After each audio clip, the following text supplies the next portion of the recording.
Auntie Dima, he called, his voice trembling. Auntie Dima, where are you? But there was no response. Ike ran through the market, tears streaming down his face as he searched for her, but she was gone. She had left him behind, abandoning him to the chaos of the world, hoping that without him, her son would be the rightful heir to Kelly's fortune. Auntie Dima, his small voice was lost in the noise of the bustling crowd, drowned in the shout of traders and the chatter of shoppers. The sky darkened suddenly, and the air grew heavy. A distant rumble of thunder echoed through the market, and a few drops of rain began to fall. Ike's heart raced as he called out for Dima again, but she didn't return. Auntie Dima, he shouted, his voice now filled with fear. Panic began to rise in his chest, his small body trembling as the rain poured harder and the wind picked up, sweeping through the market like an angry spirit. Stalls shook, goods were thrown about,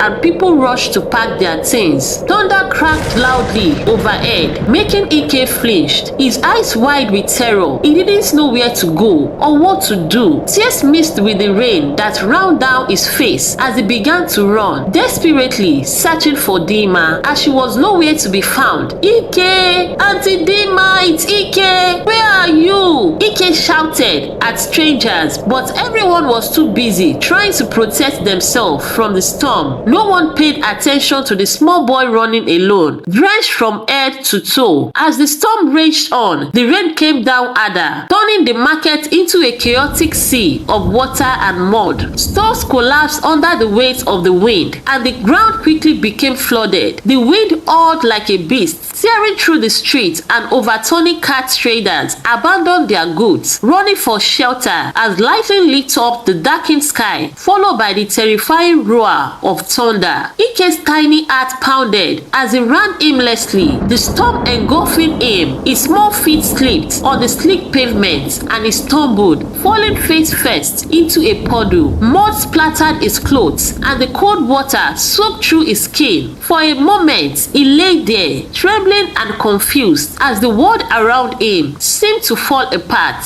A loud clap of thunder snapped him back to reality. He scrambled to his feet, blinking through the rain as he searched for shelter. His small hands wiped at his tear-streaked face, his chest tightening with fear. The market, once full of life, had become a dangerous swirling chaos of water and wind. The faces of the people rushing past him blurred together. No one stopped to help the small boy who was lost and crying. Desperation gripped him as he stumbled forward, his voice hoarse from screaming for Dima. His tears blended with the rain, the droplets dripping from his chin. Suddenly, through the blur of rain and chaos, Ike spotted a woman running with a child about his age. His small legs began to move instinctively, following them through the storm. The woman darted down a narrow alley, and Ike, too frightened to be left alone again, chased after her. They found shelter under the awning of a closed shop, huddling together as the storm raged on. The woman glanced down at Ike, her brow flowing in confusion, but she said nothing. She pulled her child closer, shielding him from the biting wind. Ike, too drenched to care, sat beside them, his small body shivering violently as the cold seeped into his bone. His breath came in raged gasps as he hugged his knees, trying to make himself as small as possible. As the storm raged on, Ike's mind swelled with confusion. Why hadn't Auntie Dima come back for him? Why had she left him all alone? His chest tightened with a sadness too heavy for his young heart to bear. The sky seemed to mirror his emotions, dark, heavy, and full of thunderous rage. Hours passed, and the rain slowly died down, leaving behind a scene of devastation. The market was in ruins, stores had been overturned, goods scattered, and the streets were flooded with muddy water. People emerged from shelters, surveying the damage with wide eyes and murmured voices. Back at home, Dima had returned long before the worst of the storm hit. Drenched but unbothered, she slipped into the house with barely a second thought about the boy she had abandoned. When Kelly asked where Ike was, she shrugged nonchalantly. I don't know. He was following me, and I lost track of him in the market," she said dismissively. Kelly's face twisted with worry. He grabbed his coat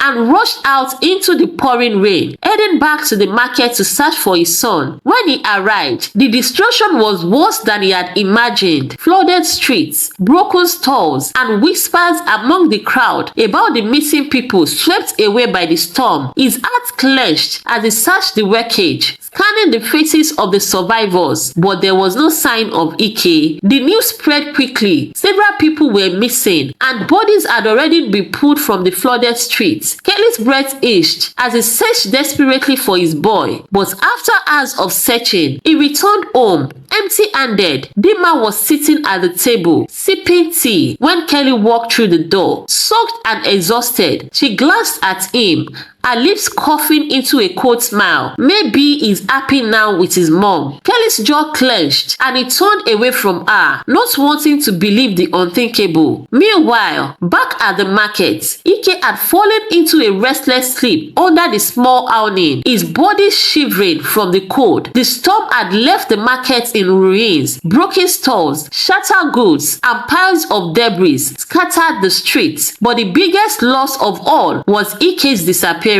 The once lively boy had vanished into the chaos, and for 2 long years, his name became nothing more than a painful memory whispered among the crowded stalls. Ike, just a young boy, when Dima abandoned him, had survived the storm and was left to fend for himself. He wandered the streets, calling out for Dima, his small voice drowned out by the roaring wind and restless rain, but she never returned. Dima had slipped away from the markets, leaving Ike in the storm as if he were a forgotten piece of debris washed away by the flood. Days turned into weeks and weeks into months. Ike learned to survive, not by choice but out of necessity. The market became his home, its narrow alleys and dark corners his shelters. At night, he found warmth in the shadows of closed shops and huddled under bridges where the cold pavements chilled his bones. Hunger gnawed at him constantly, but he grew used to it. Sometimes he found scraps of food left over discarded by vendors or half-eaten fruit from the gutters. Each meal, no matter how small, became a victory. In the early days, Ike still believed that Dima would come back for him. He would sit at the edge of the market,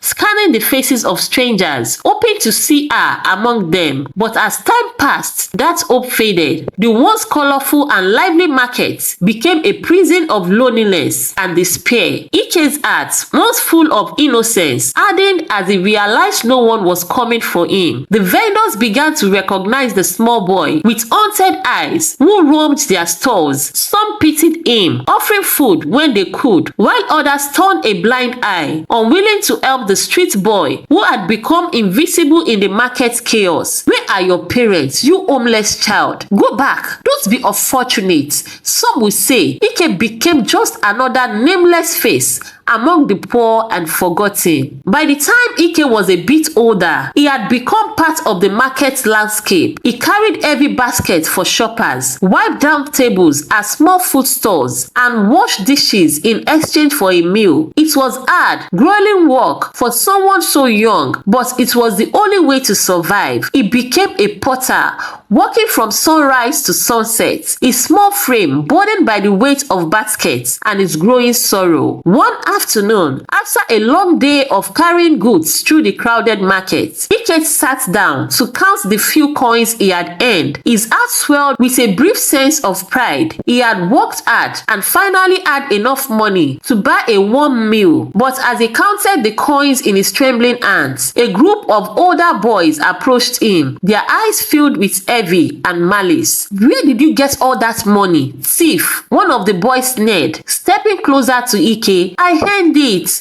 I work all day," Ike replied, his voice shaky as he clutched the coins to his chest. "You worked all day? That's a lie. You stole it," another boy spat, his words sharp as a knife. "I didn't. I swear I didn't," Ike cried, his heart racing with fear. But the boys weren't interested in the truth. They grabbed him, yanking the coins from his hands, their voice rising in accusation. "Thief! Thief!" they shouted, drawing the attention of the market. Ike's eyes widened in terror as the crowd began to gather around him. His small body trembled as people pointed at him, their faces twisted with anger. "He stole from us," one of the boys shouted, pushing Ike to the ground. "No, please, I didn't steal anything." Ike sobbed, his face streaked with tears, but no one listened. The crowd grew louder, their anger feeding off one another. Someone threw a tire over Ike's head, and his heart pounded in terror as they doused him with fuel. The sharp smell filled his nostril, and he gagged, panic overwhelming him. A man lit a match, his face cold and indifferent. Ike's breath inched, his entire body shaking with fear. As the matches was brought closer to the fuel-soaked tire, his eyes squeezed shut, braving for the searing pain and the flames that would end his young life. But before the match touched the tire, everything went black. Ike jerked awake, his body drenched in sweat, his heart pounding violently in his chest. He looked around, disoriented,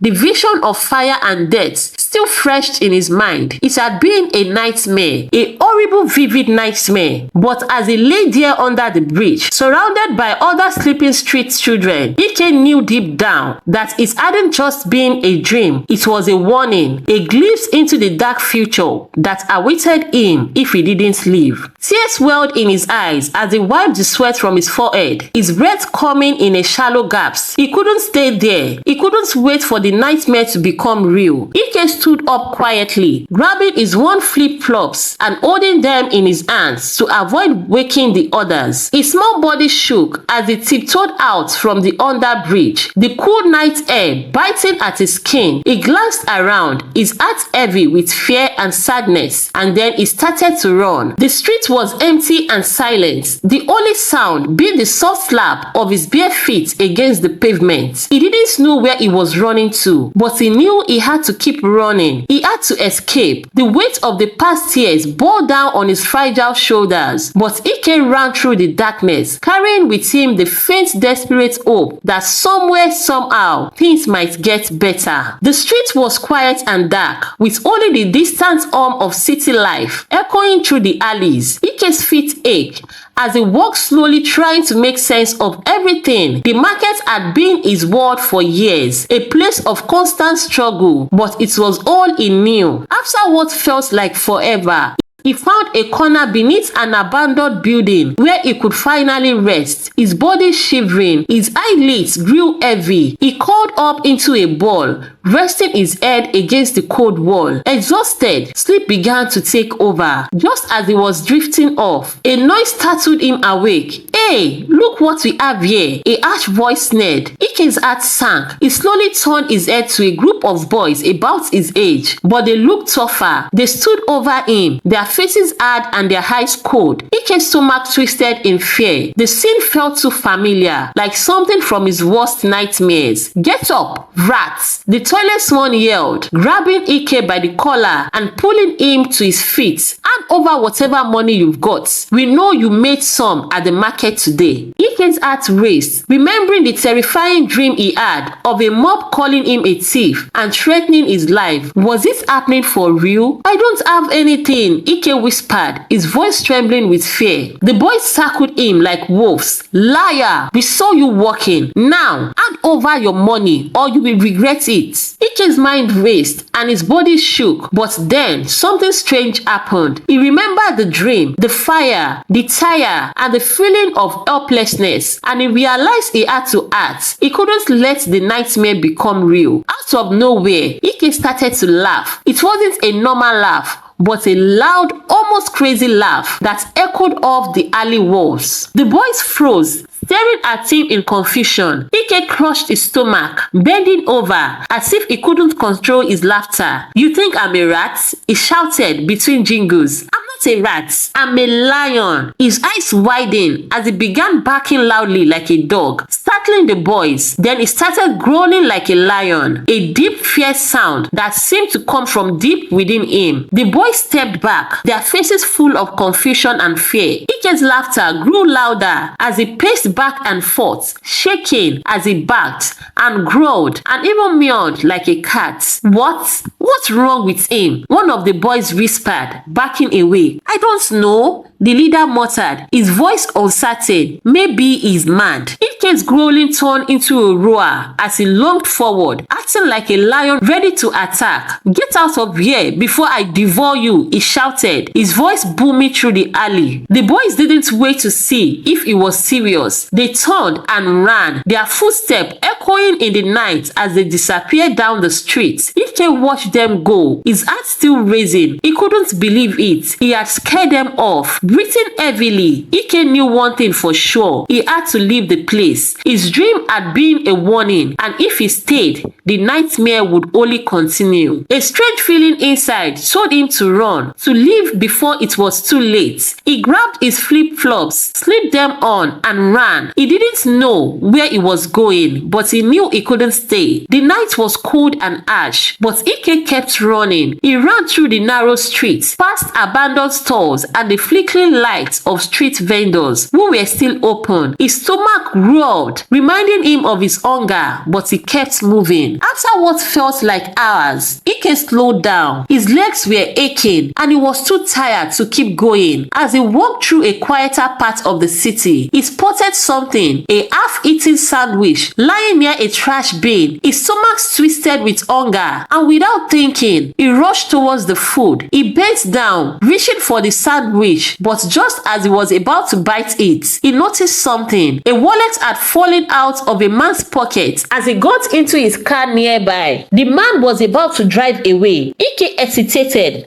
looking between the sandwich and the wallet. His stomach growled again, but something inside him told him to do the right thing. Without thinking twice, Ike grabbed the wallet and ran towards the car, knocking on the window. The man startled, rolled down the window. "Sir, your wallet," Ike said, holding it out with trembling hands. The man looked down, surprised. He took the wallet and smiled. "Thank you, boy. You are very honest." Ike nodded, his stomach still growling. The man opened his wallet, pulling out some money. "Yeah, take this. You've earned it." Ike shook his head, stepping back. "No, sir. I didn't earn it. I just gave you back your wallet." The man looked at him, confused. "But you are hungry, aren't you?" Ike nodded, glancing at the sandwich still lying near the trash bin. The man's expression softened as he watched the boy. "Where are your parents, boy?" Ike swallowed hard, lowering his gaze. "I don't have anyone." The man's heart ached as he looked at the boy, standing there with nothing but honesty and hunger in his eyes. He sighed deeply. "What's your name?" "Ike," he answered softly. The man stepped out of the car and knelt down to Ike's level. "Ike, would you like to come with me? I have a place where you can stay, where you won't have a search for food anymore." Ike's eyes widened with surprise. "You mean live with you?" The man nodded. "Yes, my wife and I. We lost our son a few years ago. I think it's time we open our hearts again." Ike hesitated for a moment, but something inside him, maybe the same voice that told him to run, pushed him to trust this man. "Yes," Ike whispered, "I would like that." The man smiled, placing a hand on Ike's shoulder. "Come on then, let's get out of this cold." Ike followed the man to his car, and for the first time in a long while, he felt a spark of home. "My name is Mr. Tobe," the man said as they drove off. "You are coming home with me, a new beginning." Mr. Tobe's house was nothing like anything Ike had ever seen. It stood in a gated estate, tall and grand, with gleaming marble floor, lush green lawns, and towering columns that made it look more like a palace than a home. Everything about it felt larger than life. Ike felt small and out of place, like he didn't belong. His old life as a street child, scavenging for food and sleeping under market stalls, seemed like a distant nightmare as he stepped inside. The door opened to reveal Mrs. Tobe, a graceful woman with a warm eyes that sparkled even though they carried the weight of sorrow. She welcomed Ike with a kind smile, though there was a certain sadness in her gaze, the kind that lingers when someone has experienced great loss. "Who is this?" Mrs. Tobe asked, her voice soft but surprised. "This is Ike," Mr. Tobe replied. "He found my wallet and returned it. I couldn't leave him out there alone." Mrs. Mrs. Tobe's face softened even more as she looked at the small boy standing timidly in front of her. "Oh, poor boy," she whispered.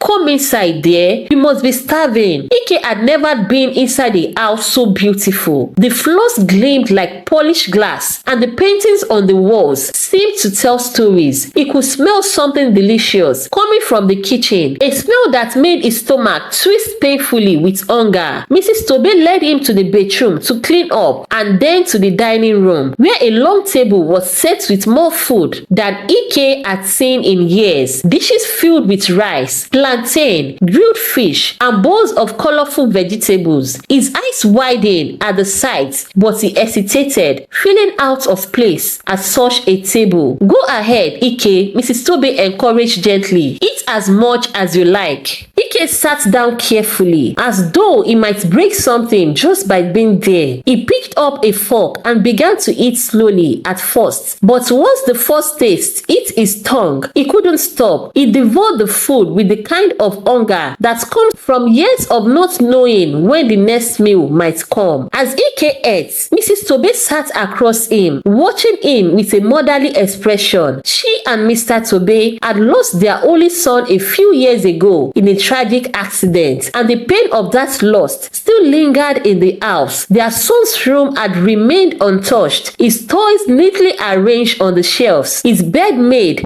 as though he might return at any moment. The house had been quiet, too quiet until today. After Ike finished eating, he looked up at Mrs. Tobe, feeling something strange in his chest. It was warm, a sense of safety and care that he had forgotten existed. "Thank you, Mommy," Ike said softly. "You don't have to thank me, Ike," Mrs. Tobe replied, smiling. "We are happy to have you here." Over the next few weeks, Ike slowly began to adjust to his new life. He was no longer the boy sleeping under market stalls or washing bowls for food. He had a bed now, with clean clothes and shoes that fit. Mr. Tobe treated him like a son, and Mrs. Tobe made sure he was fed, cared for, and loved. But even in his new life of comfort, Ike couldn't shake the memories of his past. He still woke up in the middle of the night, expecting to be cold and hungry, only to find himself under warm blankets in a safe home. And while he was grateful for everything the Tobes had done for him, a part of him still felt like he didn't belong there. One evening, as Mrs. Tobe was tucking Ike's bed, she noticed the faraway look in his eyes. "Are you happy here, Ike?" she asked softly. Ike hesitated. "I'm happy, but sometimes I think about where I came from, about all the other kids who don't have what I have now." Mrs. Tobe smiled gently, brushing a strand of hair from his forehead. "You've been through so much, Ike. It's okay to remember, but you are safe now, and you are part of our family. You are now our son." Ike nodded, but as he drifted off to sleep that night, his mind was filled with memories of the streets, the noise, the hunger, the fear. He knew he was lucky, but a part of him still carried the weight of those years. Years later, Ike stood in front of a large school building, his heart racing with a mix of excitement and nerves. It had been years since Mr. Tobe had taken him in. Those years had been filled with love, care, and learning. Mr. and Mrs. Tobe, who had been grieving the loss of their son, found new purpose in caring for Ike. They had hired a tutor to teach him at home, and Ike had worked hard to catch up on the education he had missed. But now, it was time for him to go to a real school, and he walked through the gates. Ike couldn't help but feel out of place. Mr. Tobe had made sure he received the best education, hiring a private tutor to help him catch up on the years he had lost. Though Ike was older than most of the kids in his class, he worked hard and never complained. He stayed quiet, never drawing attention to himself, and kept his past a secret. He was the oldest in his class, and although he was now the son of a wealthy man, he never showed it. His past still haunted him, and he remained humble, never revealing his true identity. As he entered the classroom, the other kids stared at him. Some whispered and pointed, calling him the father of the class because of his age. Ike kept his head down, trying to ignore the thoughts. He was used to it now. Life had taught him to be strong, but even as the teasing continued, Ike never gave up. He studied harder than anyone else. He was determined to make something of himself. He knew that despite his past, he had a future ahead of him. Yet, as he sat in the classroom, listening to the teacher's voice, Ike couldn't help but wonder what would happen next. Was this truly his new life, or was the past still waiting to catch up with him? But there was one boy who never teased Ike. His name was John. He was the youngest in the class, having skipped to grades because of his intelligence. John was kind to Ike, always offering to help with assignments and never making him feel out of place. Ike appreciated the friendship, though he kept his distance, afraid to let anyone too close. But as the years went by, Ike and John became closer, studying together at school, playing together during breaks, and even sharing snacks together. One day, after class, John invited Ike to his birthday party. "Hey Ike, my birthday is next week. You have to come. You must come. No excuse." Ike hesitated. He had never been to a birthday party before. "I don't know." "Come on," John insisted. "You are my friend, right?" Ike smiled. "All right, I'll be there." On the day of John's birthday, Ike felt a strange sense of excitement. He put on his best clothes and Mr. Tobe offered to drive him to the party. As the car pulled into John's neighborhood, Ike's heart began to race. The houses were enormous, just like Mr. Tobe's house. He had no idea John's family was so wealthy. They arrived at a grand mansion with a golden gate. Mr. Tobe dropped Ike off at the entrance. "Have a good time, son," he said, waving goodbye. As Ike entered the house, it was even more impressive than he had imagined. It was filled with decorations, balloons, and the sounds of laughter. But as Ike walked into the hallway, something on the wall caught his eyes. It was a large ornate painting framed in gold. The boy in the portrait has the same deep brown skin and familiar face. It was his face. It was his own image staring back at him from the wall. Ike felt his legs grow weak and his stomach turned with fear. Before he could move, the door of the next room opened and there stood Dima, his stepmother,